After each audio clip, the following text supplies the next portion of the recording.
Now that we're done talking about cores, it's time to talk about support heroes. These guys do the dirty work. They will provide anything from disables, heals, buffs, to whatever the team needs. But the most important item a support can get is wards. It allows them to secure vision for their team. Wards provide vision in an area around it, which can alert your team of the enemy's movements and provide information about their positioning before fights. There are two kinds of wards: observer wards and sentry wards. Observer wards provide a huge amount of vision and are often placed on the high ground to increase the amount of vision they give. You will often see that teams will only want to fight in areas where they have vision, or the support will immediately drop an observer ward during fights for better vision. Wards are invisible, so in order to detect them, you need to place sentry wards, which reveals anything invisible like wards or invisible heroes. You will commonly see these support players trying to de-ward the observer wards to minimize the vision of the enemy team.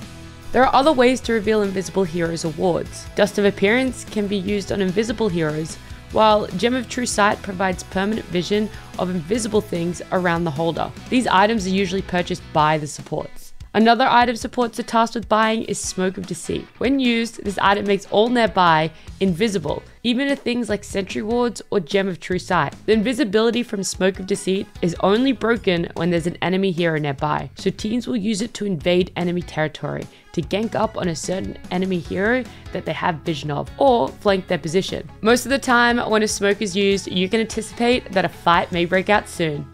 But what are some classic support heroes? You have guys like Earthshaker, who provide a ton of stuns, and one of the strongest teamfight spells in the game, Echo Slam, which deals more damage the more enemies there are around Earthshaker. There's also Crystal Maiden, an iconic Dota 2 support hero. She can slow and disable enemies from afar while providing her whole team with bonus mana regen to keep them casting more spells. We also have Chen, that is able to control a creep army and provides healing and utility to the team.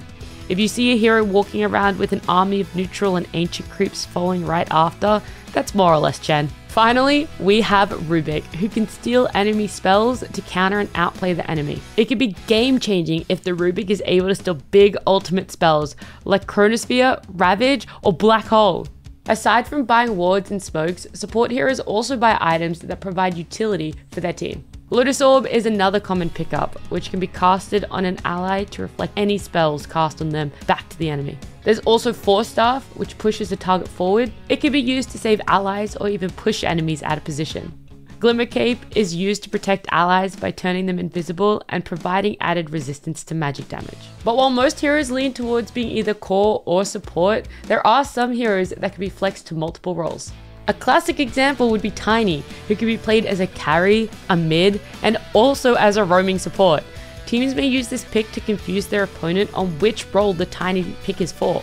Marcy and Doorbreaker have kits that are built for being supports, but can also be played as a strong core depending on the team's draft and strategy. There's a total of 123 heroes in Dota 2, each one able to fulfill a unique role, so we couldn't mention them all here. I hope you guys have found this episode enjoyable and informative. Don't forget to leave a like and also a comment if there is anything else you'd like to know about.